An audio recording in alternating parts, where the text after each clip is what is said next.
What's the stigma that Latinos are facing here? There's a huge stigma that we're facing every day, and obviously the numbers don't lie that in the past 10 years it's risen, especially in the past 6 years, 7 years. Yeah. And right now it's been overwhelming. In the past 10 years, for example, for street vendors, attacks on them have risen over 300%. We just came back from Nevada this weekend. There was a man there who was beaten while he was on the floor. He's 76 years old. He was being told that he's not from America. This stigma against our culture, it's sickening. It's sad. Well, who's doing the actual, like we've seen, and I've seen 50 more videos of these street vendors, and I've seen so many of them because a lot of them are posted in a braggadocious way. Mm-hmm. I mean, the perpetrators or bystanders who do nothing about it, but what does the research tell you? Who's doing this? It's very diverse, and the news has a lot to blame as well, because there's a lot of folks, even our own culture, telling us to go back to our country. We're getting hit from all sides, and that's what's pretty much happening. Because when I see people attacking our culture, whether it's African American, whether it's white, whether it's Mexicans who consider themselves Americans now and forget where they come from, it's definitely, they're all spewing the same rhetoric.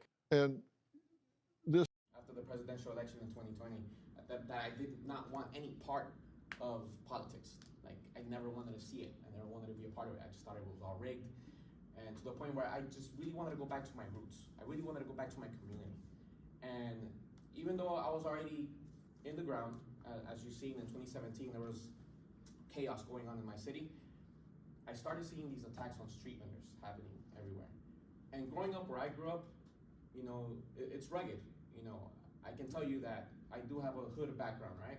And I felt it was my responsibility, having the streets march, being an activist, to do something to protect and prevent these attacks that were going on street vendors. The first street vendor that I helped was actually in 2017. There was a vendor that was getting antagonized by the sheriffs by telling them that they couldn't be there. And as surprising as it is, a lot of the cops, they only have six months of training. They don't even know the law sometimes. So what I told the taqueria, I told them, you know what? Next time they come, call me, I'll show up. You have every right to be here. And they've been there ever since. Fast forward to 2021, there was a vendor who got beaten pretty bad, and someone had created a GoFundMe for him. And that person was a stranger online, and they vanished with almost $6,000, and they never gave him a penny. So that's one of our first things we do now. We're basically first responders to these street vendor victims. If there's a victim, we make contact with them. We teach them how to create a GoFundMe. We teach them how to have access to that account, to the point where not even Wendy or I, or anyone on our team, has access to their account. So that money goes directly to them. We don't get a penny, we don't get a cut. And to this day, we've never charged a street vendor for not even the protection that we send out. Also, another thing that we do is that we send out armed security with their PPO licensing, with guns, and Compton, Watts, South Central, and those areas in Long Beach as well, to prevent death.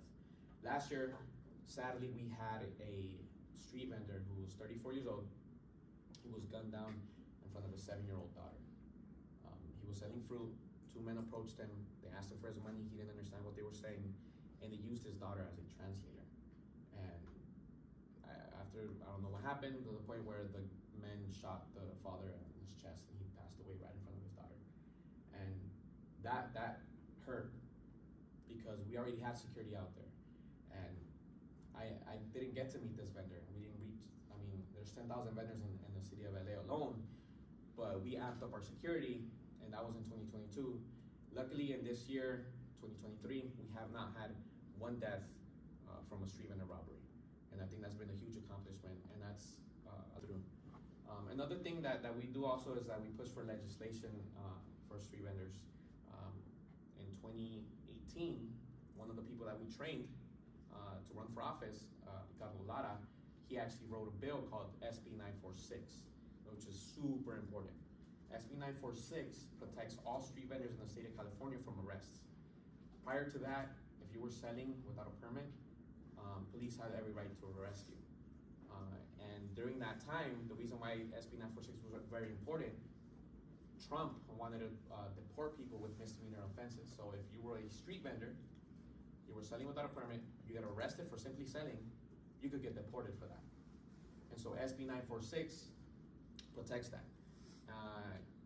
And then also we were able to help SB 972, which kind of solidified and protected vendors more.